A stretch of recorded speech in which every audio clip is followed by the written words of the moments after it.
Hi everybody, so today I want to bring you another video about ballet competitions. It's that time of year, especially this year it's weird, and a lot of you have actually been writing me, asking me if I have advice for you, this and that. I did a video on this a few years ago, but I want to do an updated one because I have now been judging Youth America Grand Prix for 4 years. This is my fourth season, coming up on my fourth season.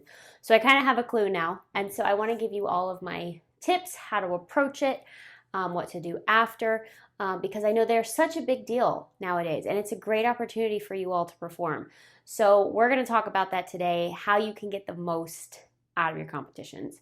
Before we start, however, speaking of YAGP, I want to show you a new line of bags that they have. They were not yet here for my gift guide, otherwise I would have included them. These bags are kind of awesome. So the first one is the duffel bag, which, by the way, is monstrous. Look at this thing. Look how big it is. It's huge. It fits so much stuff. It has the YAGP logo, but you can also get it, hold on, monogrammed, KM. So it has two side pockets. I mean, I can fit so much stuff in here. I even fit a tutu in here. Seriously, it's like so big I can't even get it on camera. Let me zoom out, actually. There we go. It's so big I can't even get it fully on camera, but it's amazing. I can fit a tutu, my laptop, ballet clothes, point shoes, everything in this bag. It has two side pockets that I'll sometimes put like phone, wallet, keys in. The other side I might put dirty leotards once I'm done. So it's just a huge duffel bag, fantastic sides. Chris is getting one too because he loves it so much. And again, you can have it monogrammed or not. The other part of the set, the YAGP set, is this tote bag, which is fantastic. YAGP, again, monogrammed. And it's a huge size as well. Nice, just sort of normal tote, great for traveling. The other two, whole set, by the way, you can get the whole set. Tiny little travel bag if you want, again, monogrammed, but this is really good for like one pair of point shoes if you want to keep them separate, that sort of thing. But then there's the bigger bag, which this is great, I think, for toiletries. YAGP, monogrammed. It has a mesh part at the top if you have anything wet that you need to keep separate, or, you know, different pockets this way. I think this is fantastic for toiletries, honestly. So I'll show you a picture of the whole collection right here because it's huge. It's a great set for a dancer. It's a great just set to have, great for traveling, very, very spacious. Thank you, YAGP.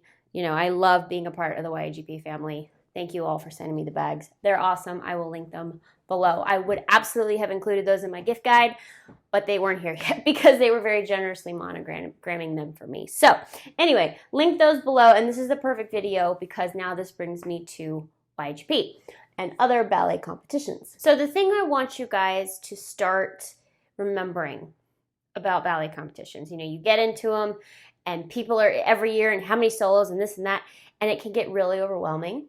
The thing I want you to remember is that there is always only one winner. So don't go into a competition, no matter which one it is, with the goal of winning, because 99% chance you're not going to win and you're going to be disappointed. Number one tip is your approach. View this as a performance opportunity.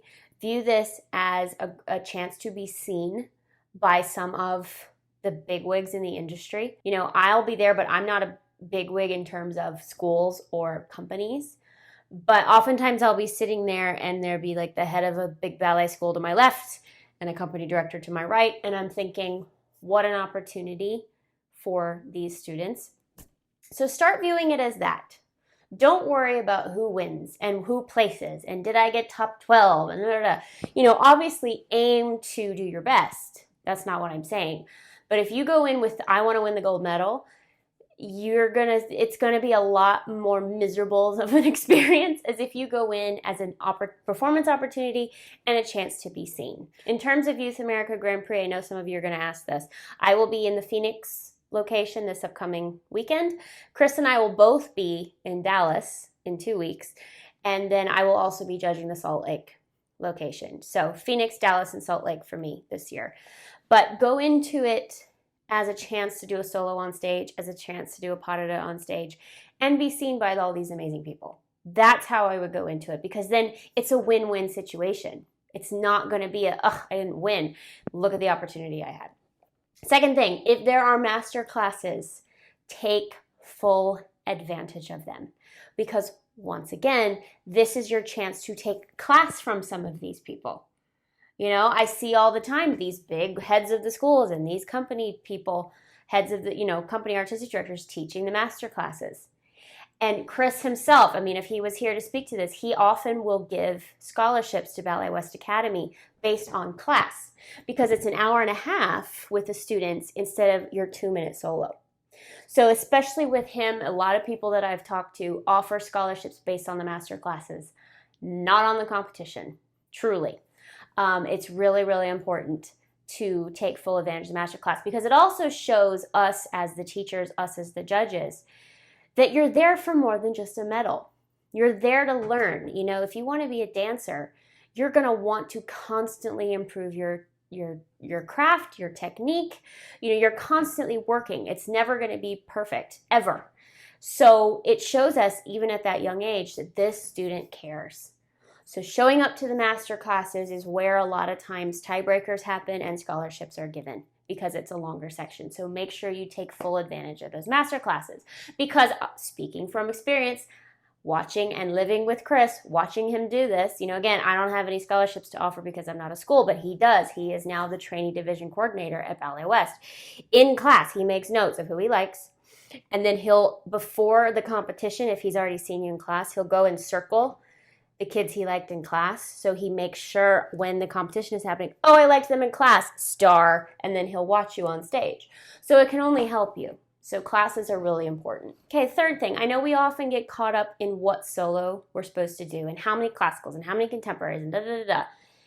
If you're doing a solo that you're not a fan of, if you're doing a solo that you're worried about, if you're doing a solo that you love, it doesn't matter.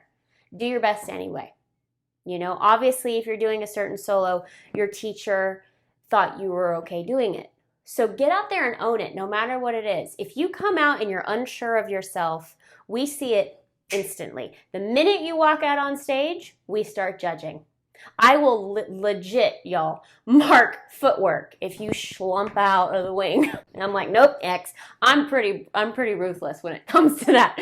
So if you schlump out of the wing and just sort of, don't start performing until you actually start dancing, that's not good. The second your foot hits that stage, you are performing. So no matter what solo it is, no matter what classical or contemporary, whatever, you are performing the second you get on the stage. Own it, no matter what you're doing. No matter if you don't really like your solo, no matter if you feel like, oh, this isn't a good solo for me, don't let us see it, because we can see it. It shows in your dancing. If you're not confident, there's sort of this concave feeling, and instead of coming out there and owning who you are and going, you know what, this might not be the right solo for me, but I'm going to own it. Because guess what, you guys, if you want to be in a company, there are going to be a lot of ballets that you get cast in that you're like, this is, and you have to go out and sell it because it's your job. So this is a great training tool to learn how to sell no matter what you're doing, with confidence, with assurance, and just own it and let us see who you are. That's a huge part of it. So that brings me to the fourth thing, entering and exiting. One of my biggest pet peeves, like I just said, is somebody schlumping out, but also if you get halfway to the wing and just give up. I see it all the time. All the time. You would not believe it. Student gets halfway off and then they stop. They lose their posture. They lose their ballet runs. Do not release it until you are all the way off, because I cannot tell you how many judges watch that. Sit there and watch. How do they exit? Interesting. Okay, I've seen it. I've done it. I've seen it to my right. I've seen it to my left. I've seen Chris do it. So don't give up the ship until you're all the way off. You know that saying when you've probably heard this before as dancers, just because you can't see us doesn't mean we can't see you. Same sort of deal. Don't give up the ship until you're all the way off, because it will count. It will count. Okay, fifth tip, specifically with YAGP, but with most competitions I've done, technique and artistry count evenly. Again, it's not about 5 pirouettes if you come out looking like this. Not interested. right? It is an even 50-50 score, and those scores are averaged. So even if you think you don't have the best technique, that's okay. Artistry counts just as much, and vice versa. So give it everything you have. That goes back to selling it. Don't give up the ship, right? It's absolutely vital that you know this, that it is 50-50 technique and artistry. So sell it no matter what you have. If you only can do a double or a clean single, great. We'd rather see that anyway. Don't worry about not being able to do triples. If you sell it with your artistry, you're good. Don't let us see mistakes. If you make a mistake, keep going. It's not the mistake. I said this in the last video I did however many years ago. It's not the mistake that counts. It's how you handle it. I have seen so many students come out with so much assurance, make one error, and their whole demeanor changes. The whole performance changes. It's like gone. And if they had just kept going, and if they had just meant to do that, that happens in live theater all the time. You have to keep going. If you keep going, we won't count it against you, because dancers, remember this. As a judge, right, we're sitting there doing this. We might only see 50% of your solo. So guess what? If you make a mistake, we might miss it. So don't give the game away. If you make a mistake, keep going. Own it. Pretend it was supposed to be there. Because half the time, we don't know, because we have to sit there and we have to write, we have to give you comments, we have to give you your scores and the things, and we might be, if there's a short solo before you, we might be behind, especially Bluebird or, Cupid, very short solo, so we want to make sure we give those students as much info. So we might be behind, so we might miss it.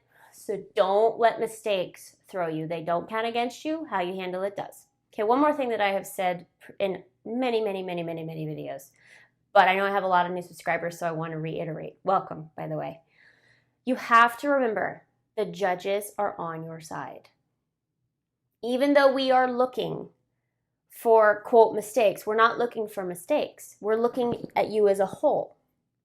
We're looking, we often mark, check marks on things. That's good, like you're doing great on this. We're not sitting there hoping you fail, hoping you fall, I hope all these kids are terrible. No, we get excited when it's good, right? As a judge, I want to have somebody come out and be like, oh my gosh, I love her, or oh my gosh, I love him. We're not like, oh, fantastic, he fell on his face. No. So don't feel like, even though we are judging you, we are there to score your potential. We are there to score you where you are now. This is all an experience that you can learn from. Again, people sitting there, some of the big wigs in the industry, you have the opportunity to dance for them, and they are going to give you feedback on your dancing. What an opportunity. So view it as that. Don't view it that we are there to, dissect everything that's wrong with your dancing. We are there to give you things to work on, for you to improve, to make your life easier, to help you in your career as a dancer.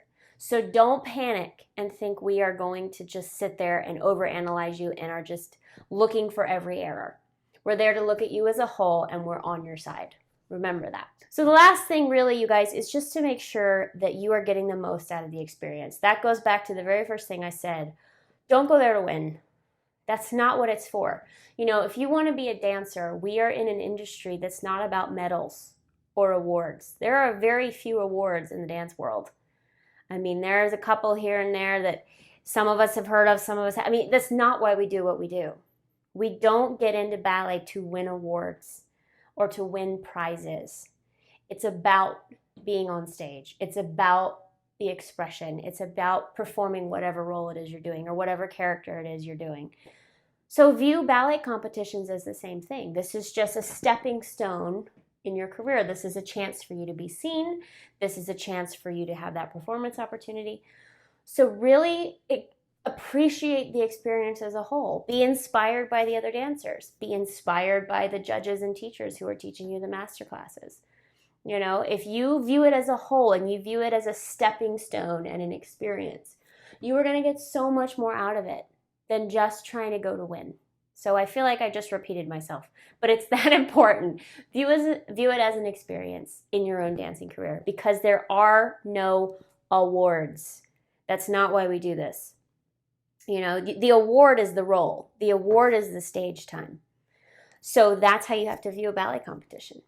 You know, we don't do this. We're not winning Oscars. We're not winning Emmys. The stage time and the role are the reward. So that's how you have to view a ballet competition. And then you'll be so much happier. You'll be so much more fulfilled, and it'll be a great experience for you no matter what happens. So that's it for this video, you guys. If you missed my review of the On Point Disney Plus series on SAB, it's right down there. You can click it to watch. Love you guys so much, and I'll see you next time.